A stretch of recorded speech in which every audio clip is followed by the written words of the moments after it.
Lahat pagbibintangan niyan. Lahat wala. Siya lang ang mabuti. O di aber. Ano ginawa? Umalis sa ilalim ni Kristo. Opo. Di ba, no, kapatid na Rodel? Lahat tayo gago. Siya lang ang matino. Di ba? Lahat ng hindi maniniwala sa kalokohan nila, yun ang matino para sa kanila. O di, okay lang, kapatid na Rodel. Basta, alam mo, simple lang naman yan Kagaya halimbawa, may chichismis sa'yo ng kung ano-ano. O yan ganito. Kesyo nag-ooperate yan ng nightclub. Isipin mo naman, matinulang isip mo. No, kapatid na Rodel? Opo. Ay, nakita pa nandun sa nightclub na Buroy mo, kasama mo mga kapatid. Tapos, nandoon ka dahil isang events place na kung saan, merong nagdiriwang ng Sabbath anniversary.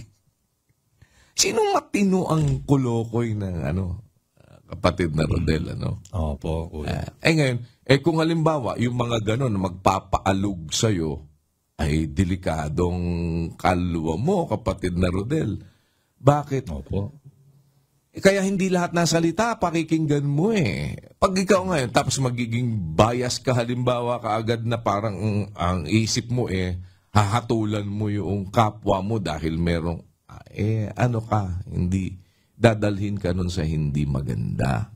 O edi, magkakaalaman naman yun Kaya nga ang sa atin, kapatid na Rodel, pinagsasama-samahan natin, keep on doing what is good. Yung pagpapatuloy natin sa paggawa ng mabuti, ibig sabihin, hindi tayo napipigil ng kasalanan kung nagkakasala man tayo, hindi tayo napipigil sa paggawa ng kabutihan, kapatid na Rodel. Because time will come, and mark my word, time will come, things will be revealed.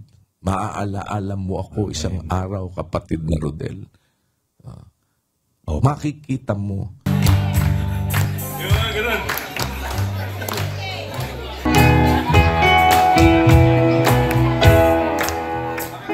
At kailanman ay magpapagal ang akong di kalilimutan habang nabubuhay.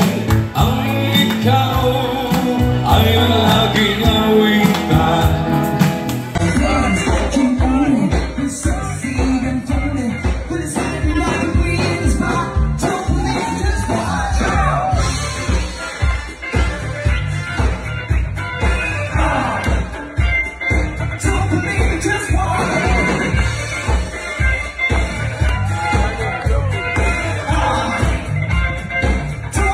Just one.